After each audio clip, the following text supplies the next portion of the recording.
The cold night air swept through the countryside, sending a shiver through the vast estate of billionaire Alexander Grant. His stables, filled with the finest racehorses in the world, stood quiet under the moonlight, the gentle sounds of the animals shifting in their stalls, the only sign of life. But tonight there was something different, a quiet presence, almost undetectable, nestled between the thick bundles of hay in the corner of the stable. A boy, small, frail, and shivering from the biting cold, curled up against the warmth of the horses, his ragged clothes barely enough to shield him from the harsh winter. He had nowhere else to go. This stable, with its heavy scent of hay and the soft huffs of the majestic creatures around him, was the closest thing to safety he had found in weeks. He hadn't eaten a proper meal in days. His stomach ached, but hunger wasn't new to him. He had learned to live with it, just like he had learned to live with loneliness. But fate had something else planned for him tonight. Just as the boy drifted into an uneasy sleep, the heavy doors of the stable creaked open. A tall figure stepped inside, his polished boots crunching against the hay-strewn floor. Alexander Grant was not a man who took kindly to trespassers. A self-made millionaire, he had built his empire from nothing, and his prized horses were one of his greatest investments. Security on his estate was tight. No one got in without permission. Yet here, in his very own stable, lay a child. At first, Alexander's sharp eyes scanned the boy with suspicion. A thief? A runaway? He took a step closer, expecting the child to jolt awake in fear. But instead, the boy barely stirred. His tiny frame, curled up like a wounded animal, tugged at something deep inside the businessman. He frowned. There was no mistaking it. This child wasn't here to steal. He was here because he had nowhere else to go. A gust of wind blew through the open doorway, sending a chill through the stable. The boy shivered violently in his sleep, instinctively pulling the thin fabric of his worn-out hoodie tighter around himself. It was then that Alexander noticed the bruises on his arms, faint but undeniable, peeking out from under the torn sleeves. He inhaled sharply. This wasn't just any runaway. This boy had been through something terrible. For a long moment, Alexander stood there, his mind at war with itself. The logical part of him knew this wasn't his problem. He had spent his whole life focused on business, wealth, and power. He wasn't a man who made emotional decisions. But as he watched the boy stir slightly, mumbling something in his sleep, something that sounded like a plea, he felt a pang of something he hadn't felt in a long time: compassion. Still, he hesitated. What if the boy was trouble? What if taking him in would bring chaos into his carefully built life? He wasn't the kind of man who rescued people. He wasn't a hero. And yet, Alexander crouched down, careful not to startle the child. He reached out, hesitating just for a second before gently placing a firm but warm hand on the boy's shoulder. The moment his fingers touched the frail frame, the boy's eyes shot open, wide with fear. He gasped, scrambling backward, his small hands gripping the hay like he was ready to run. "Easy," Alexander said, his voice surprisingly gentle. "You don't have to be afraid." The boy's chest rose and fell rapidly, his breath coming in short, panicked bursts. His big, weary eyes darted around, looking for an escape, but exhaustion held him down. He was too weak to fight, too tired to run. "I'm not going to hurt you," Alexander continued, keeping his voice steady. "But you can't stay here, like this. It's freezing." The boy didn't respond. He just stared at him, wary and silent. Alexander sighed, rubbing a hand over his face. This wasn't going to be easy. "What's your name?" he asked. Still nothing. Alexander exhaled, glancing at the horses, who had been watching the exchange with quiet curiosity. He turned back to the boy. "All right, if you don't want to talk, that's fine. But you need to come inside. Get warm. Eat something." The boy's expression shifted slightly at the mention of food. Hunger was a stronger force than fear sometimes. He licked his cracked lips, but still didn't say a word. Alexander stood, straightening his suit. "You can stay here if you want," he said. "But the cold's only going to get worse." He took a step back, giving the boy space, before turning toward the stable doors. "I'm heading inside. If you want to come, the door will be open." With that, he walked out into the night, leaving the stable door slightly ajar. The wind howled again, rattling the wooden beams. The boy sat frozen for a long moment, his mind racing. Trust wasn't something he knew how to give, but warmth, food, safety. He glanced at the horses, as if searching for an answer. Then, slowly, hesitantly, he stood. His small, tired legs carried him toward the door. Toward the unknown. The boy stepped cautiously out of the stable, his bare feet sinking into the cold earth. The night air wrapped around him, sharp and unforgiving, making him hesitate. He glanced back once at the horses, their dark eyes following him, as if silently urging him forward. He swallowed hard and turned toward the dimly lit mansion in the distance. The thought of warmth, of food, was too much to resist. Alexander stood at the back entrance, arms crossed, watching as the boy approached. The child's steps were slow, uncertain, as if he expected the door to slam shut before he could reach it. But it didn't. Alexander simply stepped aside, letting the boy pass. Inside, the warmth of the house hit him immediately, making his body tremble even more as the cold melted away. He stood there awkwardly, not sure what to do, his eyes darting around the vast kitchen. He had never seen a place so clean, so big. The countertops gleamed, and the smell of something rich and savory filled the air. His stomach clenched painfully. Alexander walked over to the fridge, pulling out leftovers from dinner. Without a word, he set a plate on the counter, heating up a bowl of stew. The boy's eyes locked onto the food, but he didn't move. "You're gonna eat, right?" Alexander asked, raising an eyebrow. The boy hesitated. Was this a trick? Was there a catch? But hunger was louder than doubt. He shuffled forward and picked up the spoon with shaking hands, stuffing a bite into his mouth so fast that he almost choked. "Slow down," Alexander said, watching him. "No one's taking it from you." The boy didn't respond, only ate faster, as if he didn't believe those words. Alexander sighed and leaned against the counter, studying him. The kid looked young, maybe 10 or 11, but there was something old in his eyes, a kind of exhaustion that didn't belong to someone that small. After a few minutes, when the boy had finished every last drop, Alexander spoke again. "You got a name?" A long silence, then, finally, a whisper. "Liam." Alexander nodded. "Liam? All right." He let the name settle for a moment before asking, "Where are your parents?" Liam stiffened. His fingers tightened around the empty bowl. Then, just as quickly, he put it down and shook his head.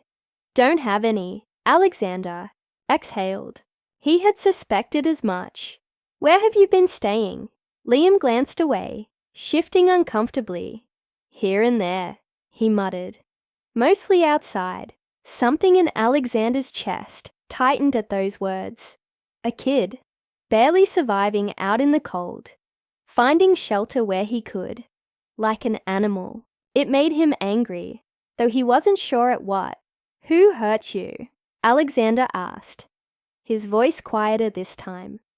Liam's head snapped up, his body going stiff. "I saw the bruises." Alexander added, "You don't have to tell me who." Just tell me if they're still looking for you. Liam hesitated. Then slowly, he shook his head. I don't think so. That wasn't enough of an answer, but Alexander could see that pushing would only make the kid retreat. He sighed, rubbing the back of his neck. He was a businessman, not a caretaker. He didn't know what he was doing, but he did know one thing. He wasn't about to send this kid back to the streets. You can stay here tonight, Alexander finally said.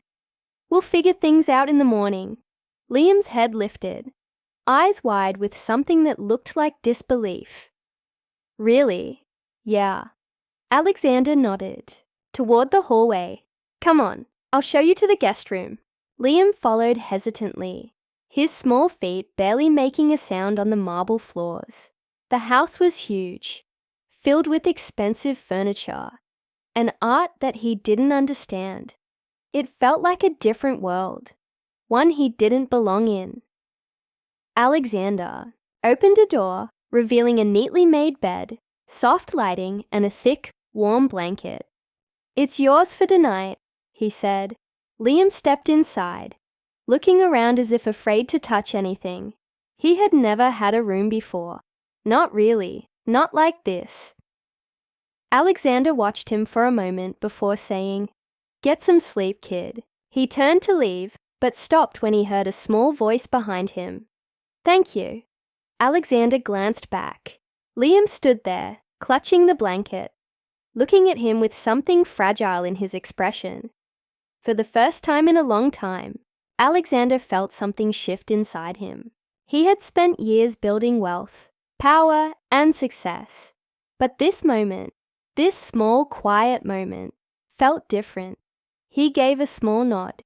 You're welcome. Then he shut the door, leaving Liam in the warmth and safety of a home he never expected to find. But neither of them knew that this was only the beginning, because trouble had a way of finding those who tried to escape it. And Liam's past, it wasn't done with him yet. Liam lay awake in the bed, staring at the ceiling. The room was warm, the mattress soft, and the blankets thick, but his body refused to relax. He wasn't used to this, to safety, to kindness. His mind kept whispering that it wouldn't last. It never did. People always changed. Promises always broke. His fingers gripped the blanket tightly, as a shadow of his past crept back into his thoughts. The shouting, the fear, the nights spent hiding. He had run so far, so fast, hoping to disappear. But deep down, he knew that running didn't always mean escaping. A sudden noise snapped him out of his thoughts. The distant sound of an engine, tires crunching on gravel. Liam sat up, his heart pounding. Someone was outside. Downstairs, Alexander was pouring himself a glass of water when the security alarm flashed across the panel on the wall. Movement at the front gate. He frowned, setting the glass down, and stepped toward the window. A black car idled just outside the estate. The headlights flickered off. Something didn't feel right. Liam appeared at the top of the staircase, his small frame barely visible in the dim light. He could see Alexander standing by the window, his shoulders tense. He wanted to stay silent, but his instincts took over. They found me, he whispered. Alexander turned sharply. Who? Liam swallowed hard, his hands balled into fists at his sides. The people I ran from. Alexander's expression darkened. He had suspected the boy's past was complicated, but now it was standing at his front gate. He wasn't the type of man to be dragged into trouble, but looking at Liam, scared, but standing his ground. He knew he couldn't turn away now. He grabbed his phone, dialing his head of security. I need a full sweep of the perimeter, he ordered. No one gets in. Liam hesitated before taking a step closer. If they're here, they won't leave without me. Alexander turned to him, his sharp eyes unreadable. They're going. To have to. Minutes stretched into what felt like hours. The car outside remained still, its occupants hidden behind tinted windows. Then, as suddenly as it had appeared, it reversed. Backing out of the driveway and disappearing into the night, Liam let out a shaky breath.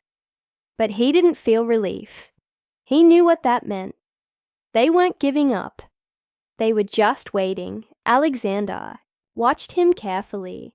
"You're not alone anymore," he said. His voice was firm, steady.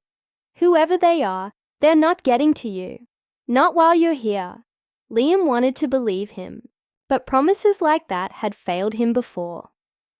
For the next few days, Alexander made sure security was tight. He didn't push Liam to talk, didn't ask for details he wasn't ready to give. Instead, he gave the boy something he had never had: stability, a safe place, warm meals, a home. Little by little, Liam began to trust. He started talking more, eating slower instead of wolfing down his food, like it would be taken from him.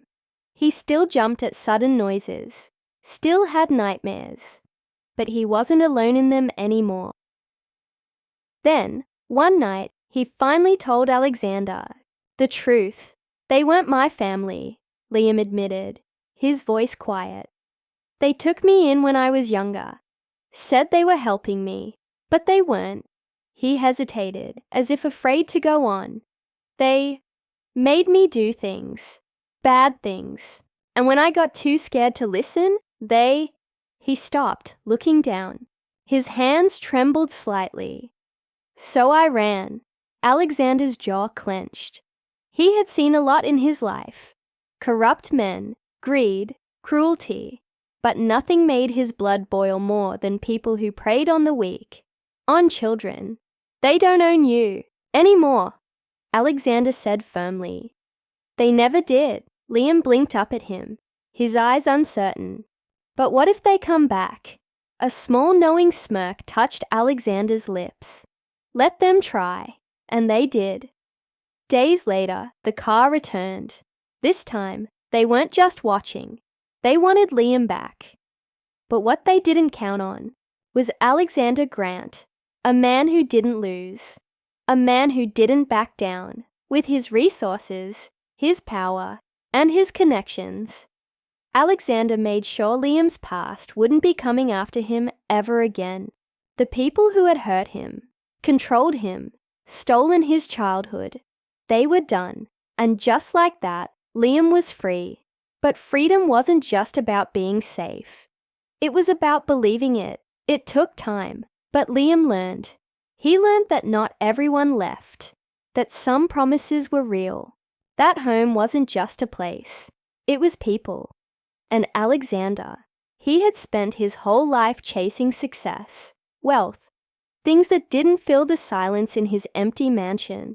But now, for the first time in years, the house felt different, warmer, alive. In saving Liam, he had found something unexpected: a family. And for both of them, that was just the beginning.